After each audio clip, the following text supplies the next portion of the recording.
All right, let's see if that audio is better. I'll get it in here and see if this audio is any better. All right. Okay, get everything situated. A little audio test on the vocal and on the guitar.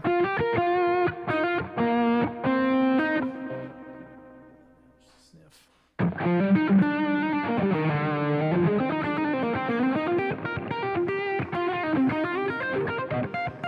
Yeah, there we go.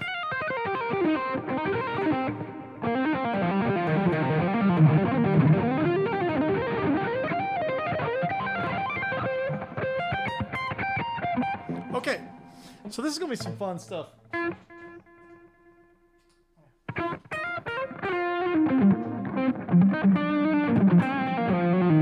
Cool. Exploring some wide interval stuff, it's always challenging because you're left in a situation where no matter what you do, you're going to have something weird in the right hand. So with fourths, you can have this kind of shape.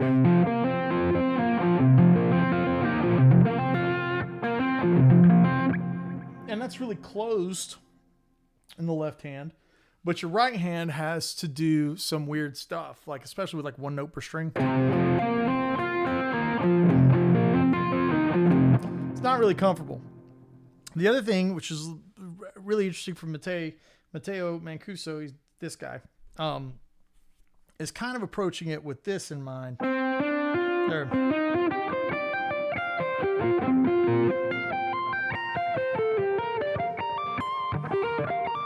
So you're kind of getting those fourths like this.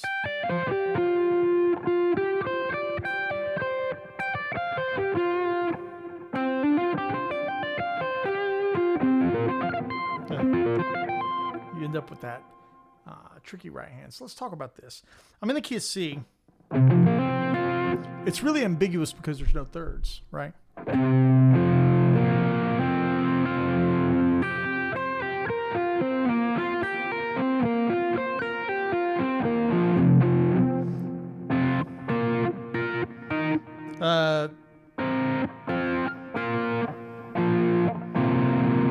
Right? Okay, so now look at this.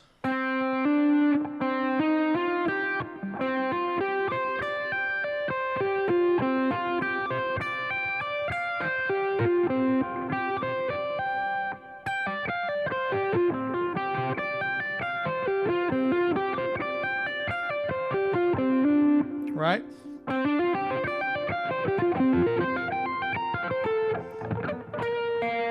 Okay, this is from some improvisation that I saw on Instagram, and it's a really neat way to get from one set of fourths to another set.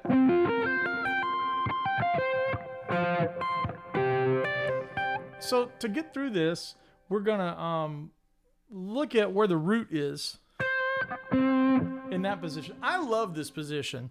I love it because of a 3-octave shape. So if you play something on this string set, you can move it to the C here, and it's the same thing again to this C right here, same thing again. So you have shapes that end up being very symmetrical.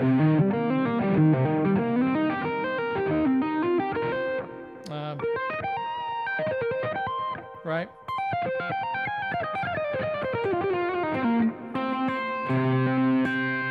That's what we're getting at. There's the 3 octaves.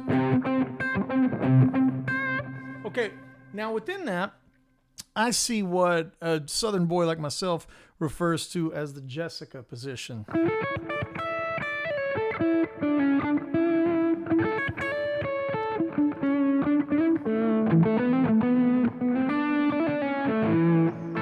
It's that thing right there where the B string has the root on it and the G string has the 5th.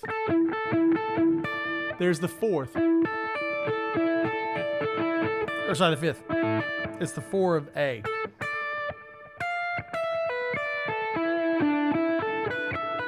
So if we extend it, basically we're pulling this,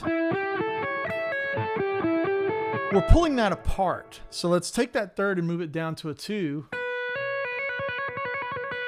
now we're going to have this this 4. We're going to move that up to a 5. We're still going to have the 4. So we're going to have, right? So then you have, let's say,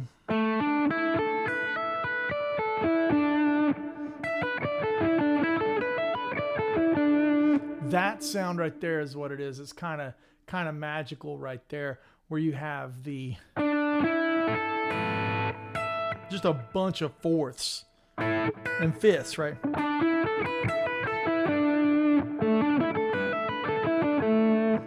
Octave, 5. 1, 2, 3, 4, 5, right?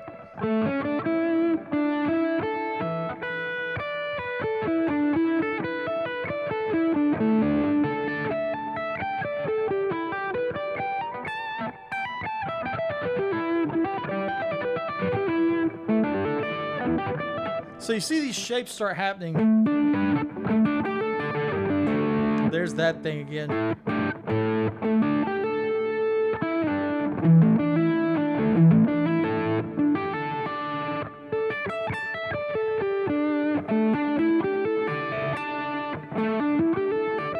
That's like when I'm seeing it out of an A position with a root there. So let's move that down to, or move it up to C.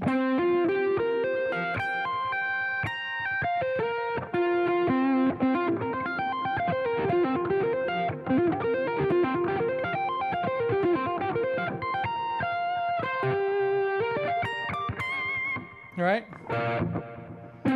It's like playing this chord. It's like 7 over 1.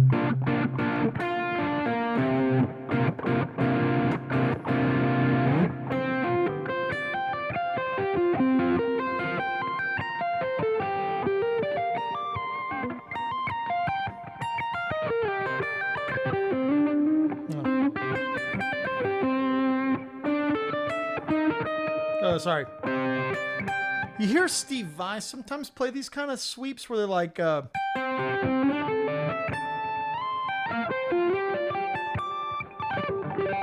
kind of have those kind of sounds.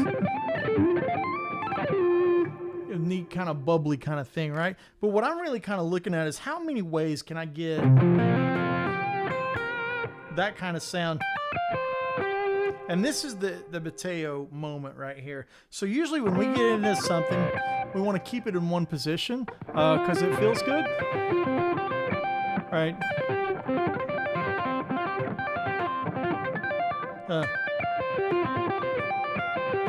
That kind of thing, right? It's like all...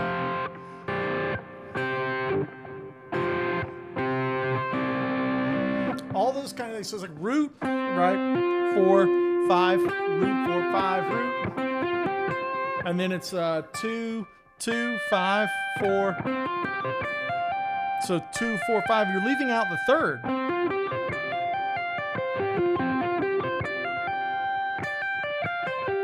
That'll work over this chord. It'll work over that. It'll work over this. Because you don't have any thirds telling you if it's major or minor.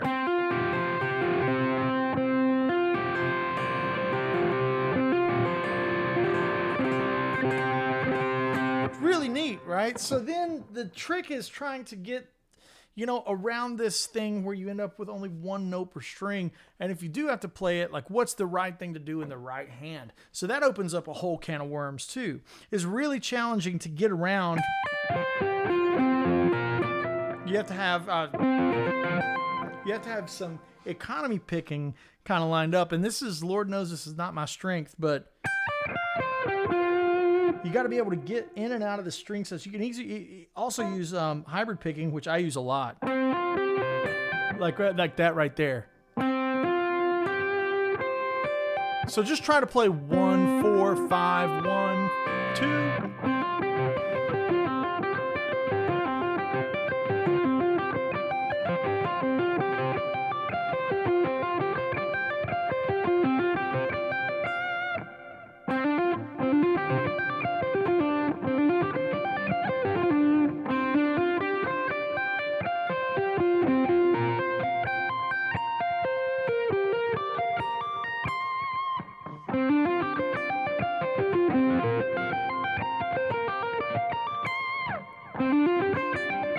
See how that's working, guys? 1, 2, 4. That's the thing, is you're leaving out that third, which is, it's like the guitar guy favorite thing.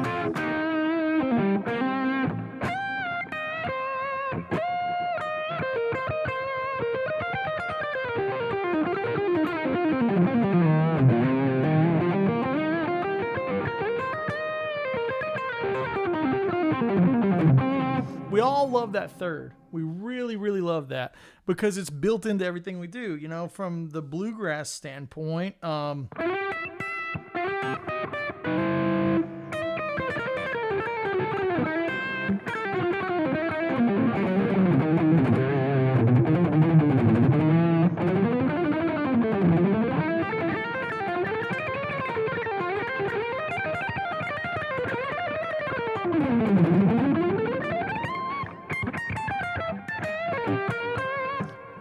with this fourth stuff, your idea is you're leaving all of that out. You're leaving that information out. And it sounds really wide, you know? It's like kind of crazy, right? So I'm still messing with it. Ironically, I wrote a tune on mandolin, and it had a lot of these fourths in it. It was Truth and Lie. That thing. Oh, sorry.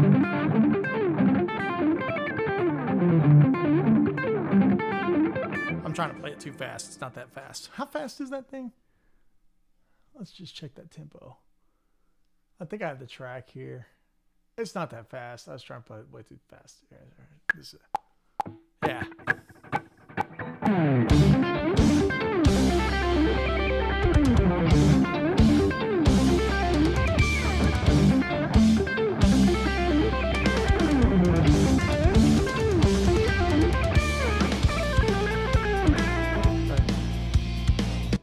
So that's how fast that thing is, right? It's not as quick as I was trying to make it. But you see in that,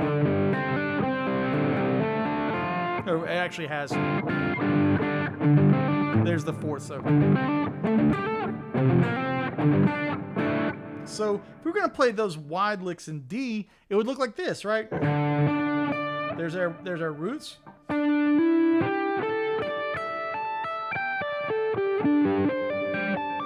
Let's just try to do that sequence in that key, right? So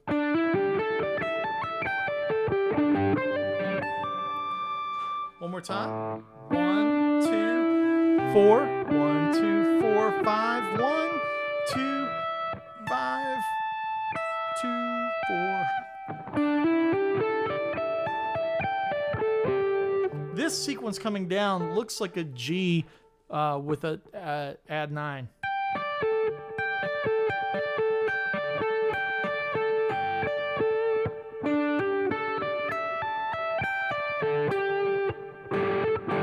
Look at that. It's easier to see it from here. That happens up here too. Because a fourth away. Right, look at that. It's a fourth away. So it ends up being symmetrical.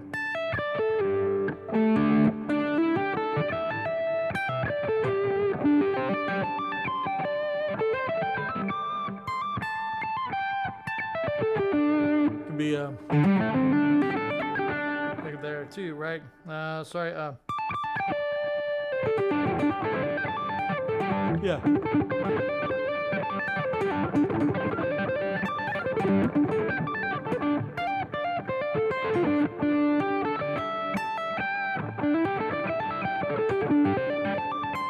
Really kind of nice sound.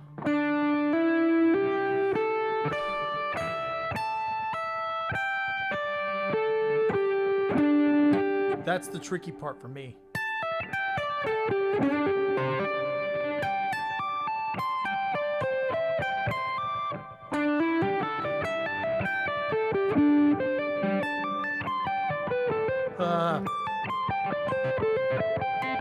Making sure that's a C, because that's a 7. There's that sound, right?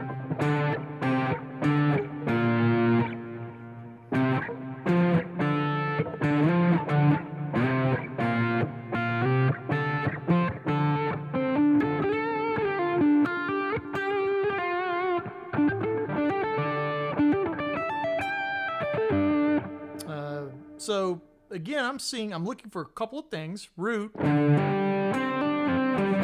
That's like root 4, 7, 1.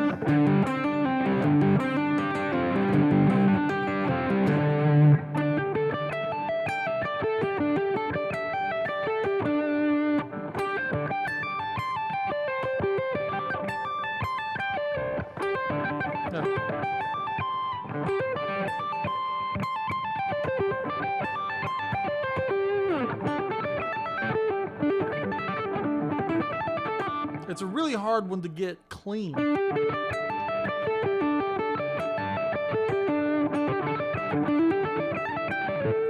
That transition into the economy picking is going to be the biggest challenge, or it is for me at least, right? And that's a position shift.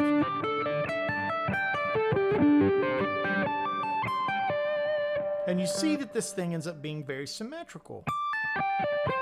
By symmetrical, I mean that you're moving it up a fourth, and it's the same shape.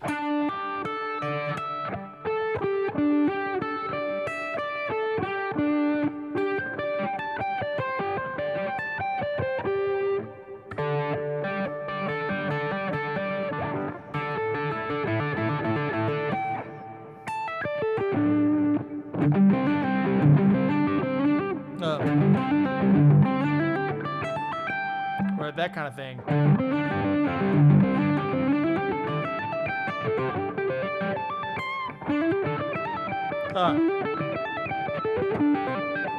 That's where it's tricky. Now Mateo does it with the finger style, so he's able to have a finger on the next string ready for it, right?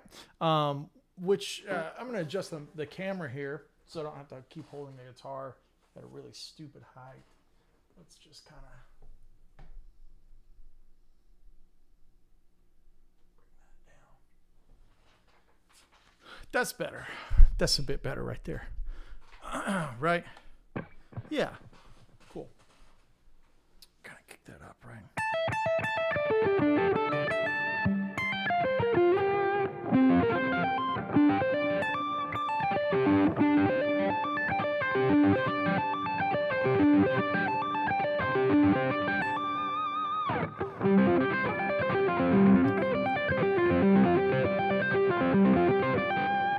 Kind of see how this ends up being a very ambiguous kind of tone, but it sounds very lifted, like the music in Epcot or something. Anyways, it's a neat way to kind of add some width to your sound. And another one is adding some nines. Okay, it's 9. So see how wide that sounds?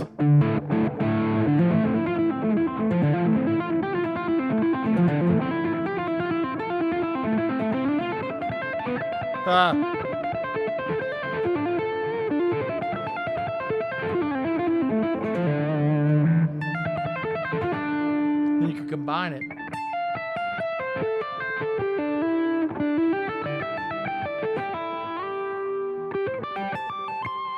Right?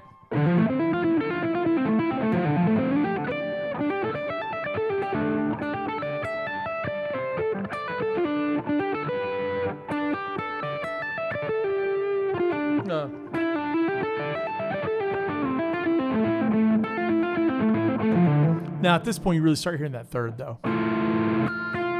Very much a minor chord. If I wanted them major.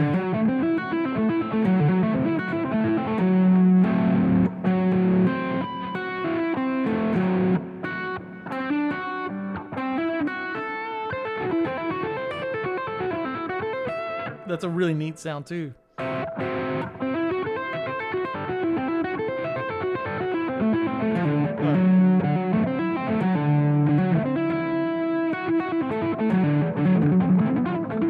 Very Danny Elfman sounding to me. All right, the neat good sound. Anyways, I hope you guys get some mileage out of this. I'm going to keep practicing it because I'm just kind of getting my hands around it and getting my mind around it and how I can navigate it with the right hand to get it to work well. But I thought it was cool. Obviously I've heard Mateo play a lot of these fourths, and they're really fun. They're really, really fun. When he does them, I really like it a lot. So, that's what was on my mind today. I'm going to open up the floor for a little Q&A. Little question and answer time. Of course, let's take this moment to say, hey, if you're watching this, subscribe, like, all that crap that every YouTuber says. I'll say it too. And also we're going to have Woodshed Guitar Experience. Really got some exciting things coming around the pike with that, with a little company called Sweetwater. And I hope you guys know that Sweetwater is now carrying Sir, which is great. They've been really rocking on the brand, which is amazing. And with that said, Q&A time. Let's hit it up, chat. Looks like we got some lovely folks in the house. Jonathan Album, Sahar, Itchy Brothers in the house. Joey's in the house. Donald Young's in the house. Dustin Chang. Man, a lot of great guys in here. Let's open the floor. Sahar says, since you seem to have a good relationship with Mr. Sir, do you know if he plans on making any Synergy modules? Or is his design just well-built, familiar Plexi preamps? That's a really good question. Those Synergy models, that design actually spawned from Bruce Egnator, if I'm not mistaken. I think it was a partnership. Back in the day, I think Randall had one. But I think Bruce came up with it with the Egnator modules. So I think it's an offshoot of that design, and I think that's been floating around. Now, I don't know if John has entertained that. Let's be honest. John runs at max production with what he does for what he does in general with making the guitars and the amps. And I don't know how many more projects he's taken on. I know about a couple of things that I can't talk about yet that are going to be really fun. Yes, they are guitars. That's all I'm going to say.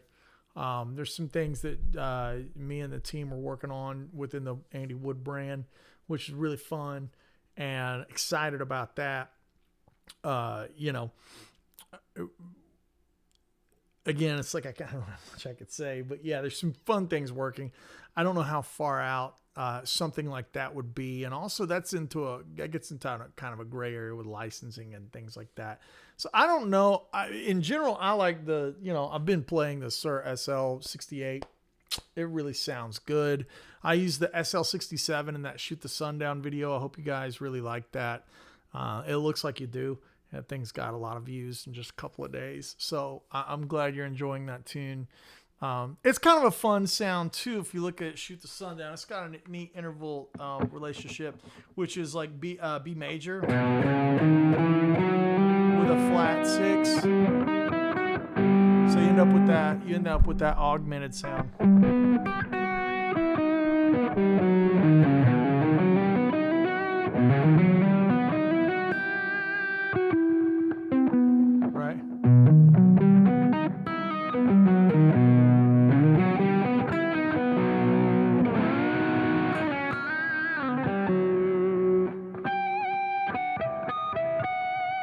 That's a fun one that actually worked out with harmonics, right? Kind of working in the key of B.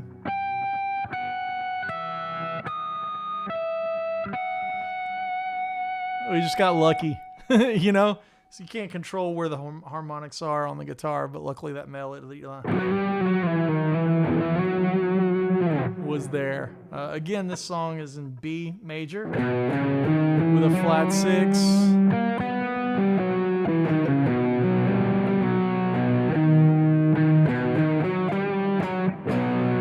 Kind of a cinematic Hans Zimmer-y kind of sound.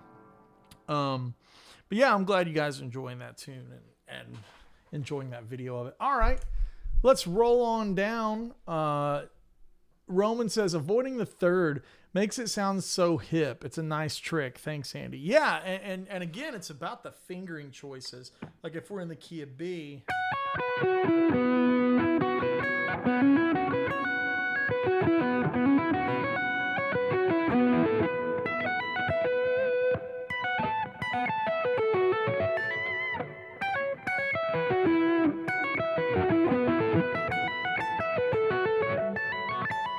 So if you start looking at intervals, you don't have to worry about what fret something was on. You start looking at where home base is, where the home, the root is. And from there, right, you can move keys. So if you have B and you're playing the lick in B and you have your 5-4 thing,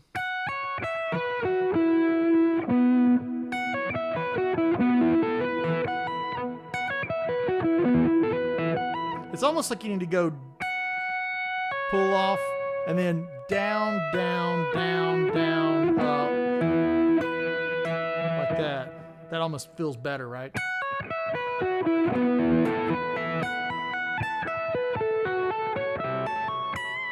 So if you're playing it in B and you see your root, well, if we want to play it in D, for instance, now we do it there. And it's easy to move it around and play it in different keys.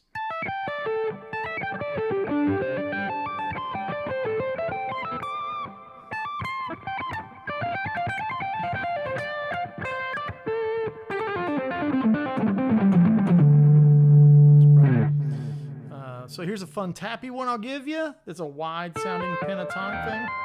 So when you have the top E, you can put that on the A string in the same shape.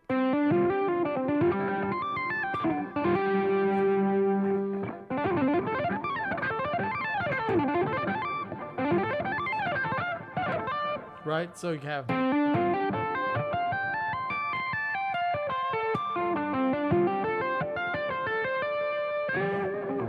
I like to do the thing where you tap a note and then you come out of it and bend it. It just kind of makes things sound complete. Right? It gives you a way out. So again, playing in the key of D, that wide tap thing, that's like the same kind of thing, right? 4, 5, 7, 1. Now we're going to make it minor.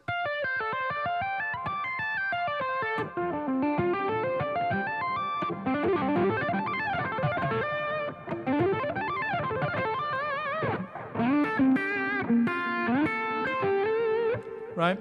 Kind of a nice way to add some tippity-tappity to your stuff.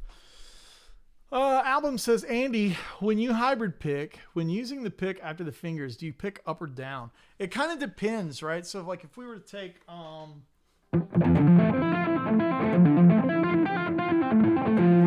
that's the head to this one, Beyond the Reef. So if I could take a little bit of this, kind of.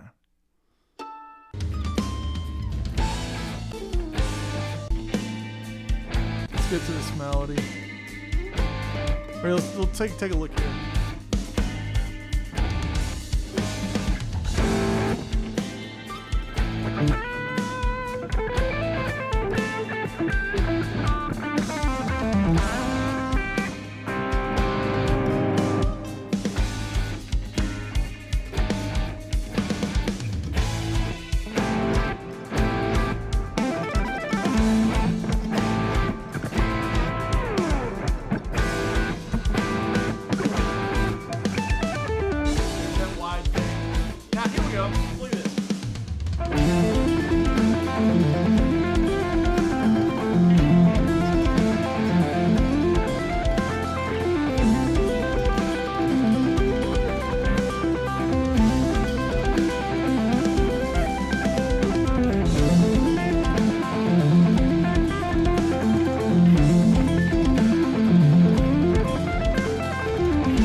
So I'm not really thinking about what has to be in a specific order. It's just what might be available.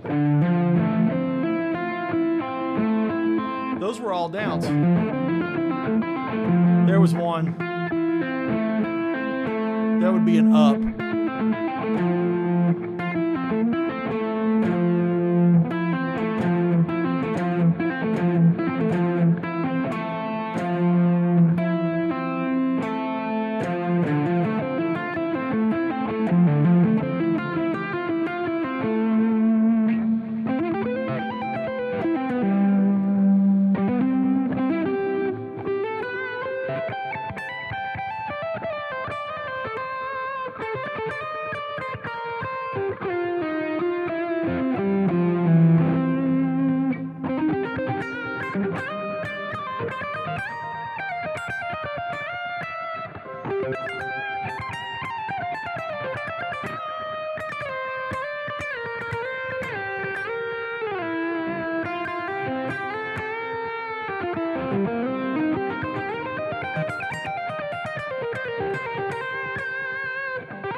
Right? Like that thing.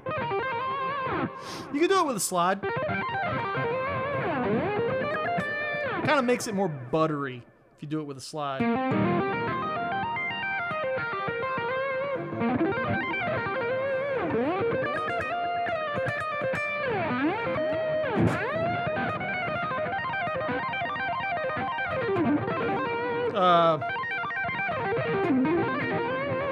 One more time.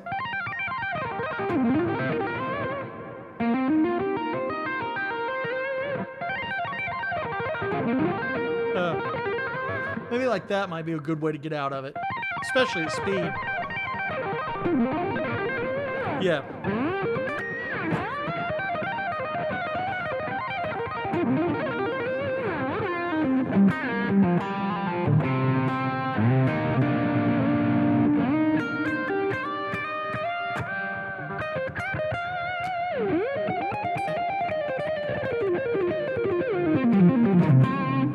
Kind of a nice kind of thing.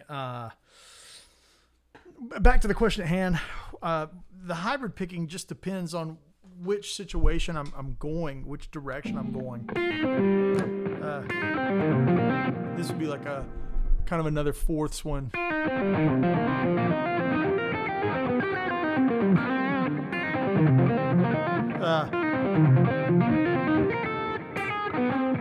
Kind of a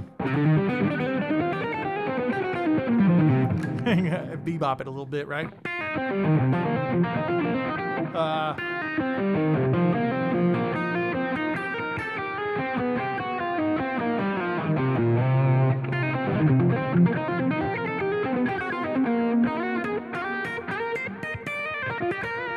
I like it for the pop too. Kind of gives it a muscular kind of sound.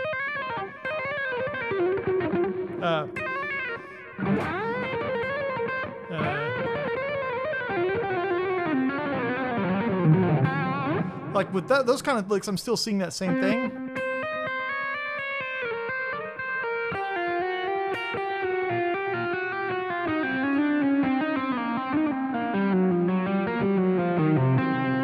Where I'm seeing the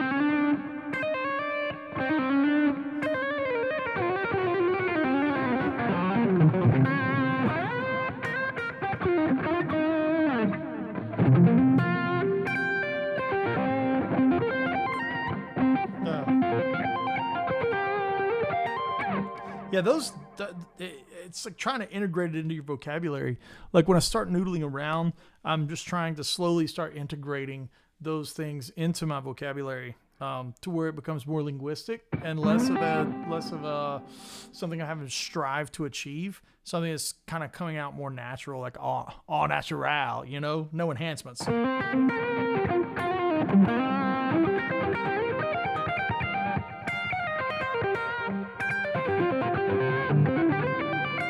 Like it really takes me out of my style in my right hand, because my style is very much heavily influenced by the bluegrass thing. You know, it's like I like that kind of.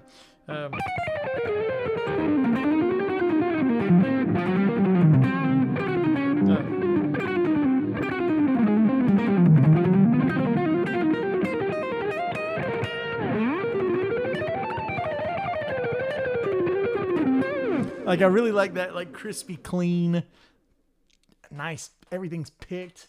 It's muscular. Like I don't know the better term, but I like that. So these fourths really take me out of it. It gets really bubbly.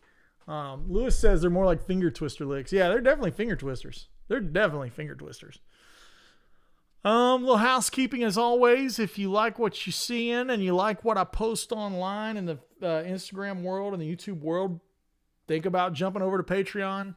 I have hundreds and hundreds of video lessons there. I don't think anybody can get through all that material. It's just so much stuff, right? I've been working on it and cultivating that for such a long time. We're trying to figure out a way to button it all up and have it easily accessible across the website. That's all coming soon, hopefully. Area 859. Andy, your thoughts on the Sammy Torson's videos everywhere of the two shows in West Palm and Tampa? Satriani absolutely slayed the Van Halen tunes. Yeah, I'm going to do a reaction thing. A couple of my friends have doing them. I'm going to do a reaction thing and watch some videos.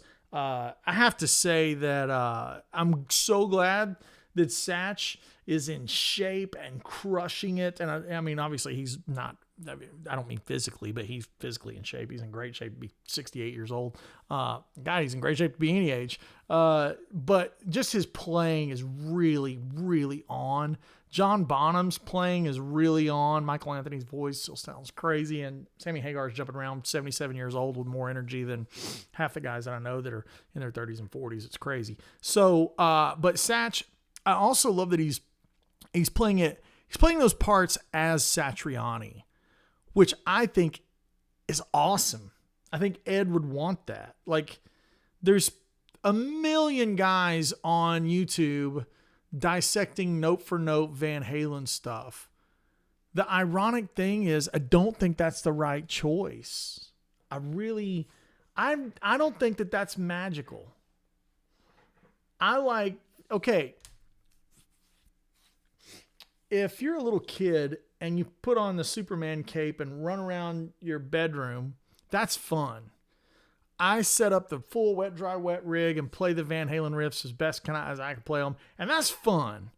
But if you're going to be in the spotlight, carrying some of those tunes on your reputation needs to be strong enough as your own personality that you can play those as yourself, and it'd be awesome.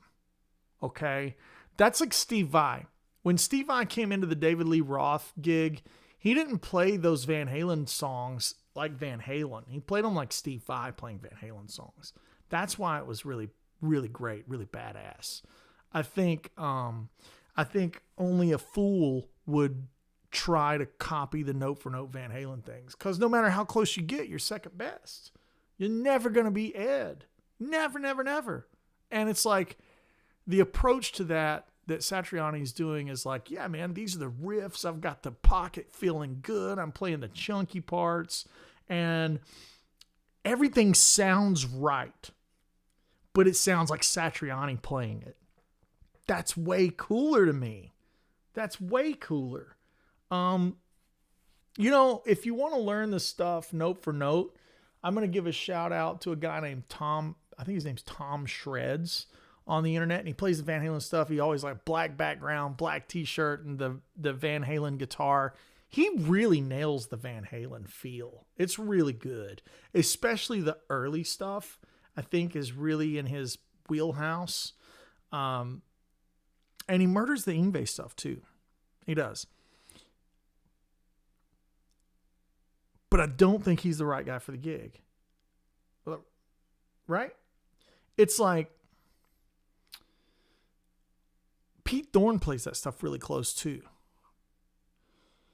But Satriani is Joe mother effing Satriani. Grammy winning, multi-album selling, icon of instrumental guitar. Don't get it twisted. He's Joe Satriani.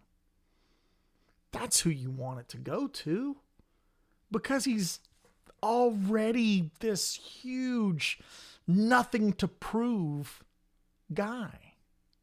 Joe has nothing to prove playing that stuff. I think that brings a sense of joy to the environment that the band can have fun with. It also ages gracefully. And there's nothing sad about seeing some kind of like, well, it's almost it. It's almost Van Halen. I mean, he's doing a great job. He sounds just like Van Halen. Like, just think about that for a second, guys. Your best compliment that you could ever give would be, he sounds just like Van Halen. You might as well said, he's not Van Halen. And I mean, like, dude, look at my room. You know? Like, I'm the Van Halen nut, right? You got that sitting there. You got, especially with Hagar, you know, come on. Like, look, like, I am your guy. I'm your biggest fan and your biggest cheerleader for Van Halen that there ever could be. Like, he is a GOAT. Mount Rushmore. It's Eddie Van Halen. And I think the worst thing ever would be some guy on stage that sounds just like Ed. I just don't think that's cool. Actually, that's the second worst thing. The worst thing would be somebody that can't play it. That's the worst. Second worst would be you get a guy. I mean, like, dude, I spent a lot of time learning that stuff. I feel like I could get through Pound Cake on stage. Cammy's a great one. I see Paul Vinova down there talking about Cammy. Cammy could do that stuff. But it doesn't make it the right guy for the gig. Satch has nothing to prove. That's got to bring some joy and some excitement. Not only that, but Satch is playing this solo like Satch. Like he's doing some of the the Satch things, right? Like, isn't that what you think Ed would want? You know, like, individuality is what Ed built his thing on. And I think for somebody to have to put on the Clark Kent glasses and the cape, I mean, it's emotional. Or at least it is to me.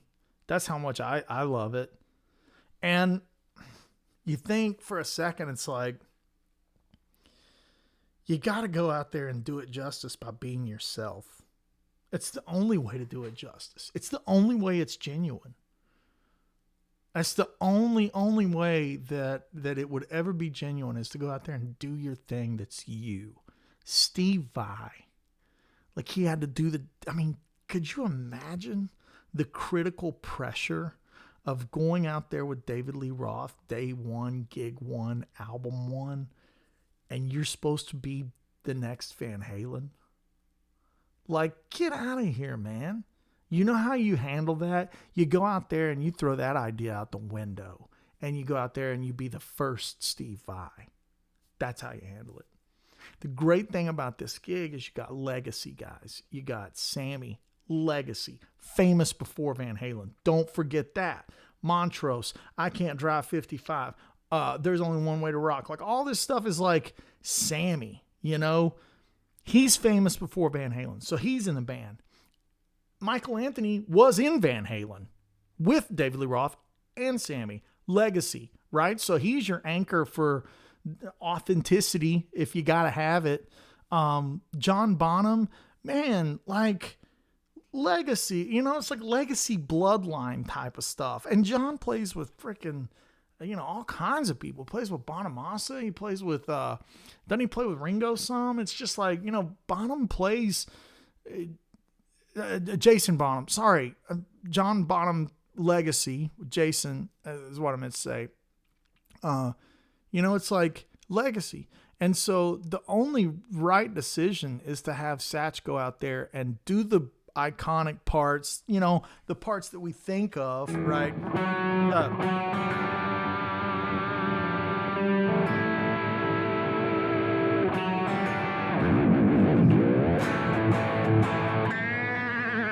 It doesn't sound right with that tone, does it? Maybe we should, yeah.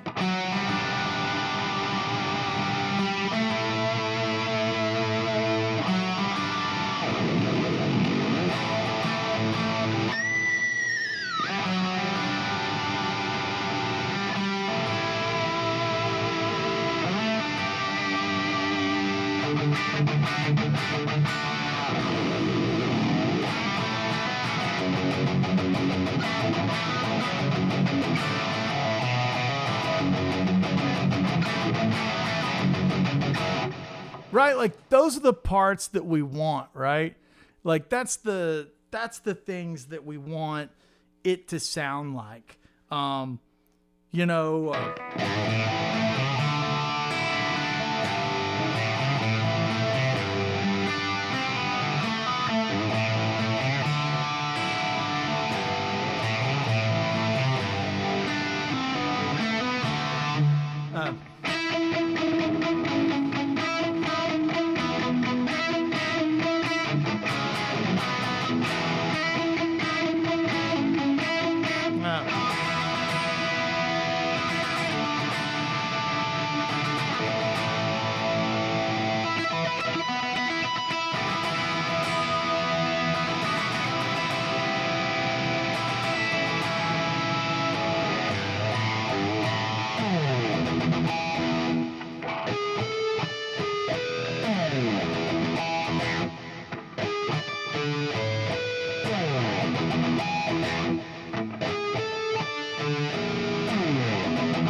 right?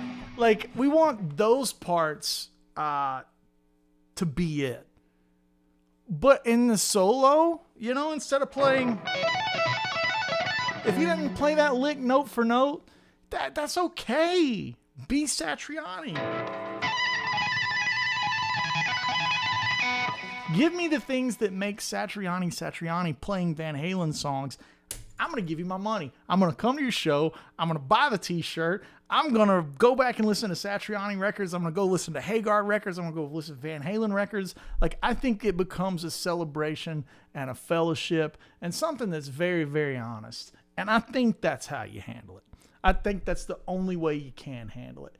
And you know what? They're smashing. They're out there. I saw the videos. Freaking smashing. I can't wait to make a reaction video to it. Somebody says that's the tone right there. This is my Nelson. This is just an Axe Effects patch that I built that sounds like Van Halen. And it's like my default patch that I leave dialed up in the Axe Effects. It's got the wet, dry, wet thing in it that sounds cool. You know, it's like it sounds like Van Halen. It's not my tone. Again, right? Like I played those riffs on my rig and it didn't sound right. Play it in something that sounds right. It's like, yeah, man, it kind of, you know, it sounds like the right thing. And I think Satch is approaching it with a lot of respect and I love it. Yeah. And show him themselves whenever they play the songs. Johnny's got it right there in chat. Yeah, that's really good. Sahar says if Satch ever gets injured or sick, Andy should be next in line. Well, thanks. Yeah. Hey, Sammy, you know, Joe, if you ever need, if you need somebody to be on deck for you, I'd be happy to. Yeah. They're never going to call me. Area 859 says the Van Halen playing is dead on. Ah, man, thanks. I love it. I love Van Halen, you know. I love that era too. It's, you know, it's one of my favorite eras, you know. You know, I love all that stuff. But I love the, I probably can't do it.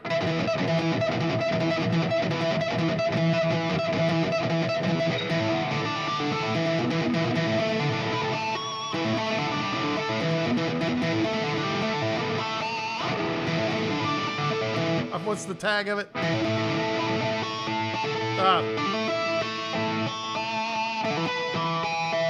Something close to that.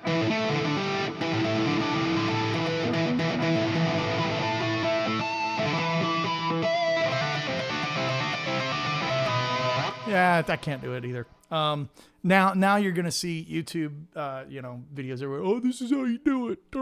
Like, I thought that was so stupid. You guys remember my rant on that? So dumb. Like, guys working for days and weeks to play Mean Streets Perfect to prove that Satch couldn't do it off the cuff. I thought that was the dumbest crap I'd ever seen. But hey, you know what? Satch is up on stage smashing it. So whatever, you know. Area 859 says the Van Halen kid and you came out talking about this Sammy Van Halen tour. I feel the same. Watching the vids got me teary-eyed. Yeah, man, it's killer. It's killer. Johnny is saying, fantastic point, the Van Halen. Yeah. Sasha is in the house. Sasha is saying, in the end, it's all about playing great songs with a great feel and not about doing harmonics and dive bombs. Satch sounds amazing as always. He sounds like Joe Satriani. GOAT. Absolute GOAT. Like, if you love instrumental guitar, you owe it to Joe. Like you do. He made it okay to write instrumental rock guitar songs and get Grammys for it. Like, he paved the way, man. Joe Satriani is a pioneer. One of the greatest guitar players of all time. He wrote great songs. I'm pointing at the entire internet right now. I'm pointing at the entire internet. You all are very good at guitar. Everybody out there can play guitar. Write me a song. You got a bunch of licks and they're all duct taped together. Write me a song. Play me a freaking song. Make some freaking music. You know, like Joe had the catalog of great tunes where you can go and just listen to great music. And it happens to be crazy pyrotechnic, but it doesn't live and die on tricks. It's just good songs, man. And I don't think there's a better person out there. I really don't. Like, I appreciate the kind words about my playing. Obviously, you guys know I love Pete to death. And when it comes to early Van Halen, Pete smashes it, right? But I don't think there's a better guy for the gig. I think Pete would tell you that. It's the coolest thing ever that Satch is not trying to be Van Halen. Could you imagine? Here's one more for perspective. Could you imagine trying to look Wolfgang Van Halen in the face if you ever were in a room with him and you were out there trying to be a second-rate version of his dad? No, man, that ain't it. That ain't it. Satriani could walk right up to Wolfgang and it's Satch. And Wolfie would be like, this is Satch. You know, it's not second-rate Ed. It's not Ed if you ordered it from Shein or Wish. Albin says, you know you arrived when they say it sounds like you. That's it. You got to sound like you. You got to. And that's where my voice is coming about to sound like me. Like my stuff sounds like things that I write. And the tones are tones that I like, you know?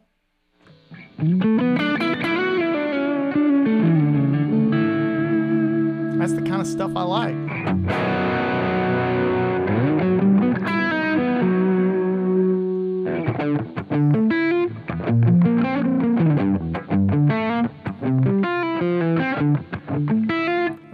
Those are like riffs that are mine. Good, bad, or ugly, they're things that I like.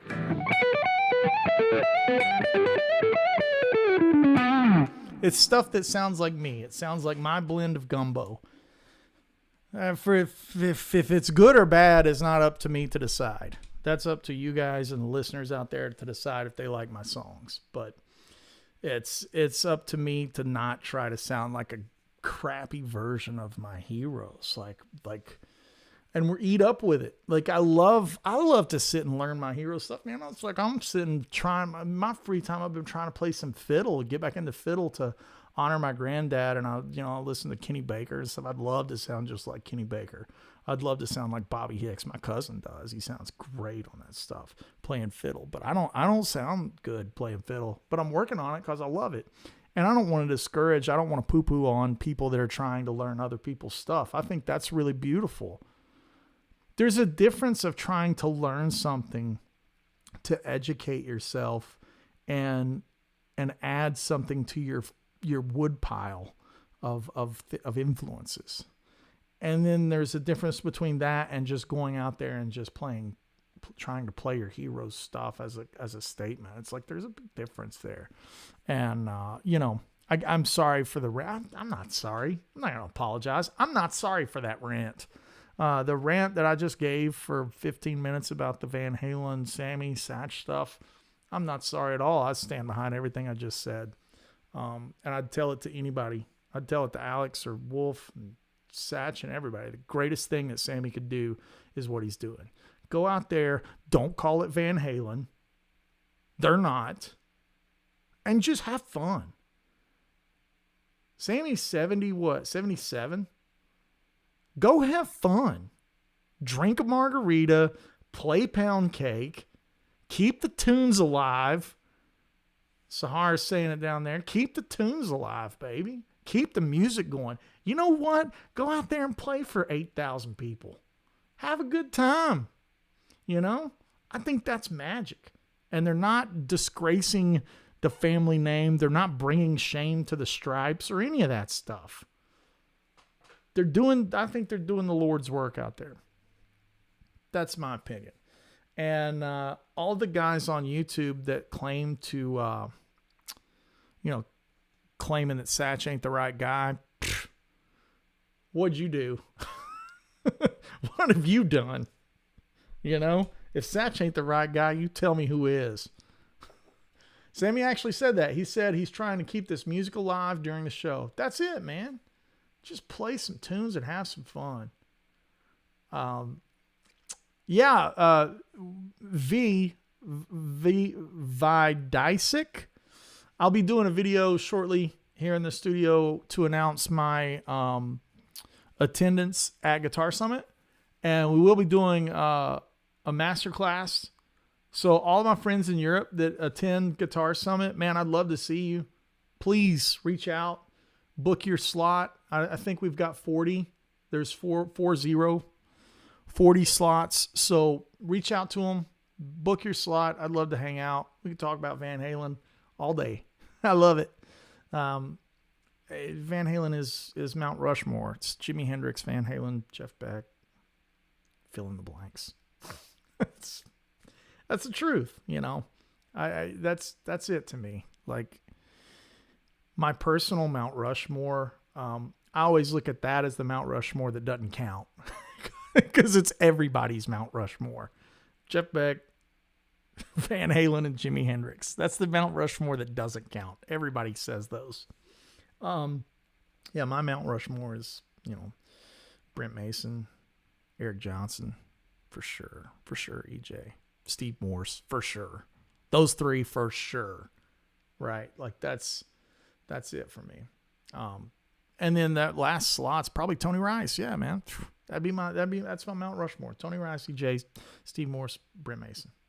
And it could be dicey because I would also, any day you could swap out one of those guys for Dan Huff. Yeah. Joe says, what do you think takes more talent? Technical ability or the ability to write a good song with originality? To write the song. The song takes more skill. I can teach guys how to tap. I just taught you guys some fourths intervals. Matteo Mancuso is so high on the technical ability. He's so high. Just like, this is just bonkers. It's bonkers. But at the end of the day, when it's time to open Spotify, I'm not going to open it up and listen to licks.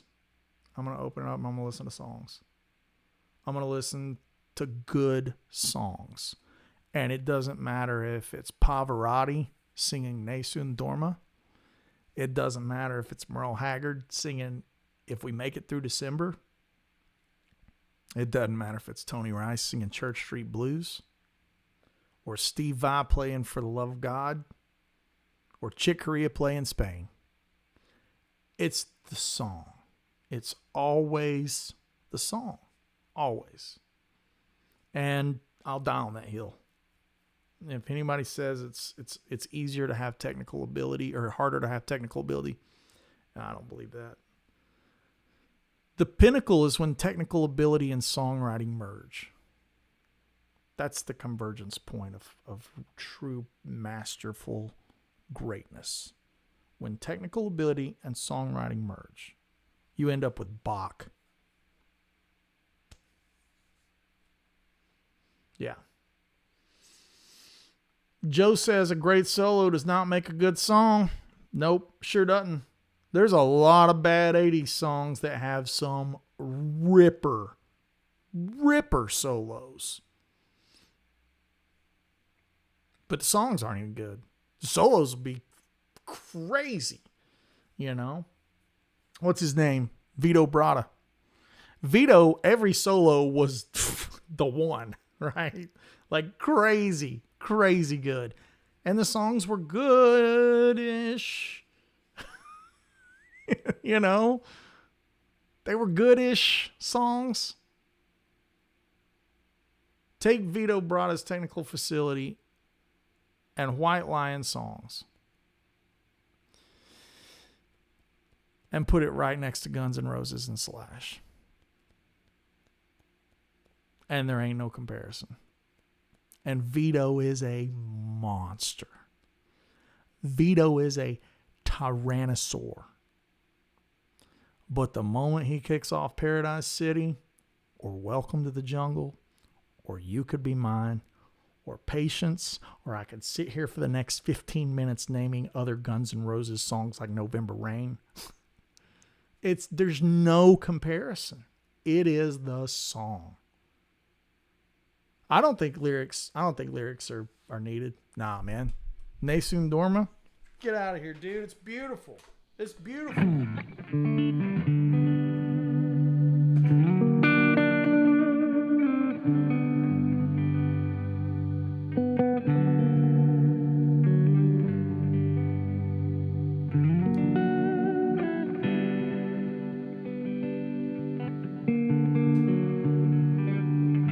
That's beautiful with no lyrics.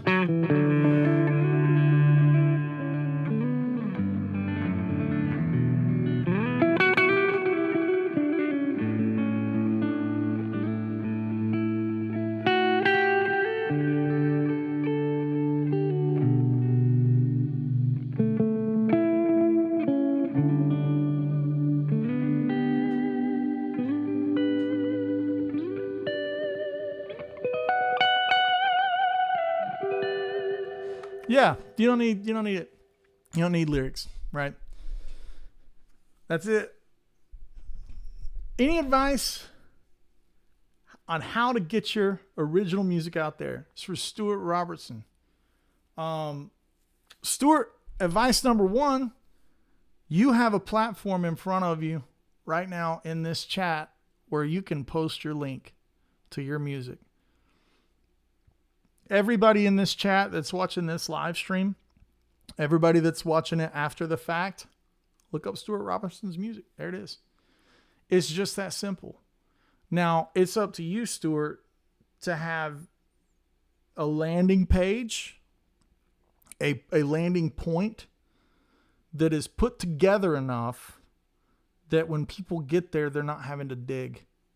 They're there to, like, if you go to Spotify, you can use DistroKid, you can use CD Baby. You don't need to use a big distribution company. You don't need to. You can, but it's not needed. It's up to you to do some homework. DistroKid's like, it's cheap. They take care of everything. And it's up to you to provide good songs, good images, a website, Instagram, Twitter, or X or whatever, Facebook, YouTube. Where are you putting your music? That's the thing. And how often are you uploading? Here's the ugly truth of it. It's a big old fat goat and it's in the lawn and you have to keep feeding that goat. It's never going to get full. That goat will never get full. So if you upload 4 songs in 3 years, it's not there. It's not there. you got to have your mega statement, your mega statement. For me, that's Charisma. Charisma's album's coming out August 8th or 9th, whatever that Friday is. Andy Wood Music on all socials, BFE, distribution, Orchard. It'll be everywhere. iTunes, Spotify, YouTube, everything. That's my mega statement. Okay? Now from there, I just uploaded a cover of What Hurts the Most yesterday because I love that song. I'm going to teach some of it on Patreon. I'm going to make that video as soon as we hang up here.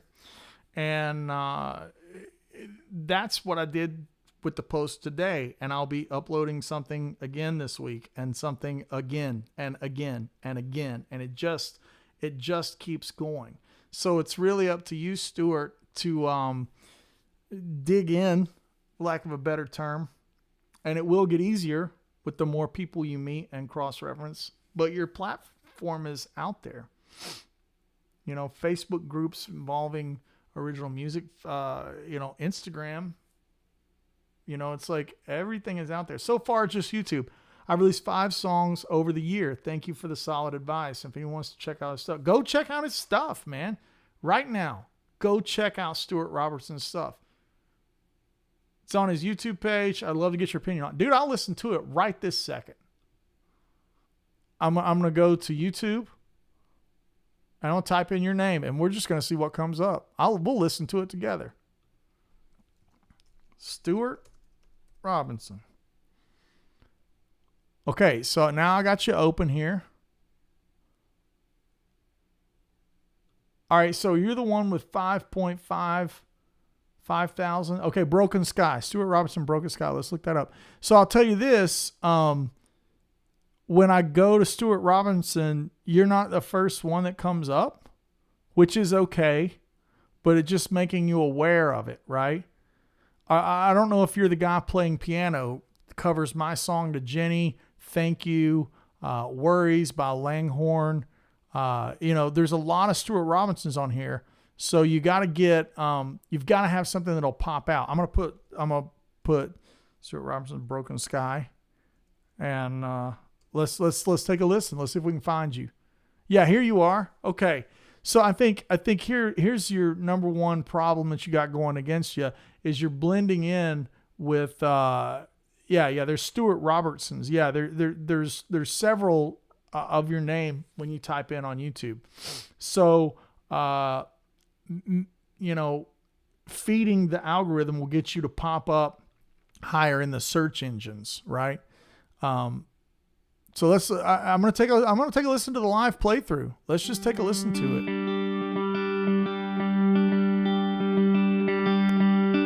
I'll turn the volume down just a little bit so we don't blow out the input.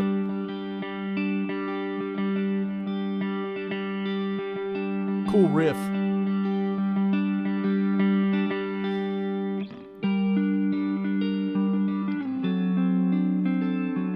Great changes. Great chord changes.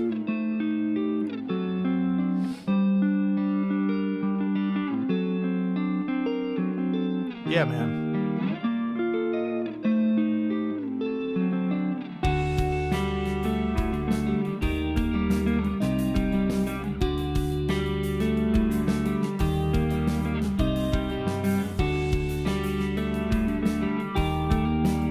Great changes. Great chord changes.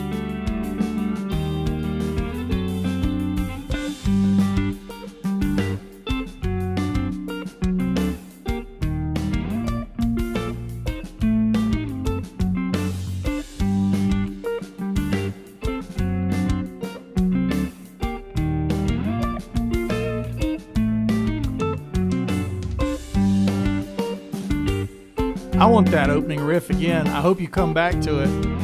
I hope you come back to that main theme after this.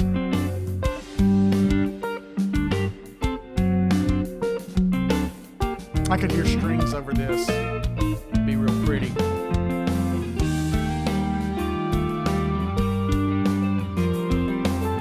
Great changes. Great chord changes.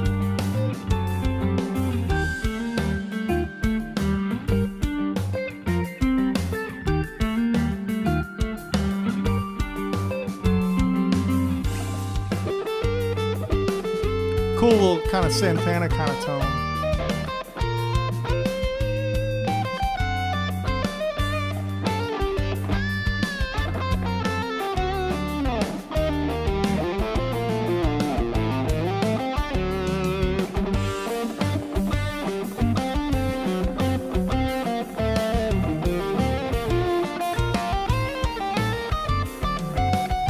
Yeah, man.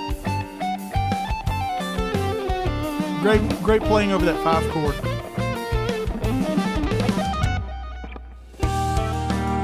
That's the part that gets me right there. Yeah. Great melody line on top,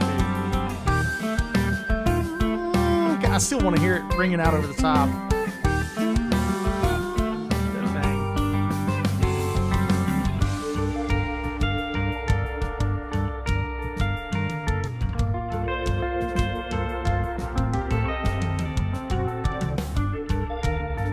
Cool water tone, yeah.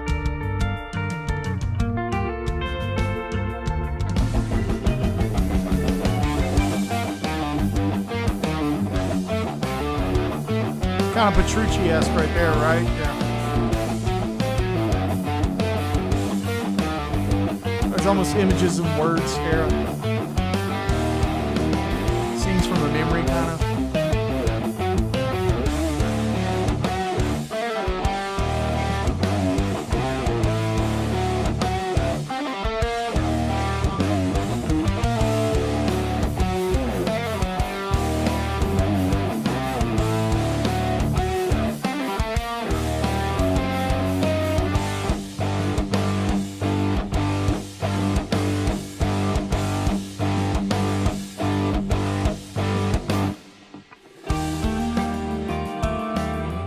That's it. That's the hook, man. That thing is good.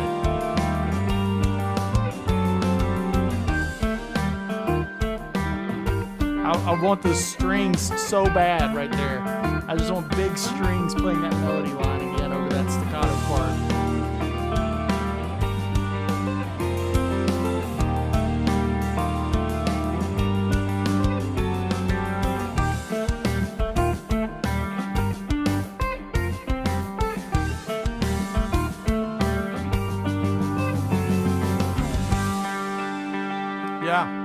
Yeah, it's killer, man.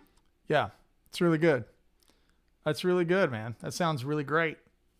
So, like, when you're thinking about like how to get it out there, when I go to your page, like if I click on Stuart Robertson, and I go to videos, let's just go to your videos here. You got 1, 2, 3, 4, 5, 6, 7, 8, 9, 10, 11, 12, 13, 14, 15, 16, 17 videos in 6 years. You've got 17 videos in 6 years. So if you want me to be the bad guy right now and be your red team, your fault is not in quality. It's that you're not out there playing the game. You got to get out there. 17 videos in 6 years is not enough. That's not even one video a month.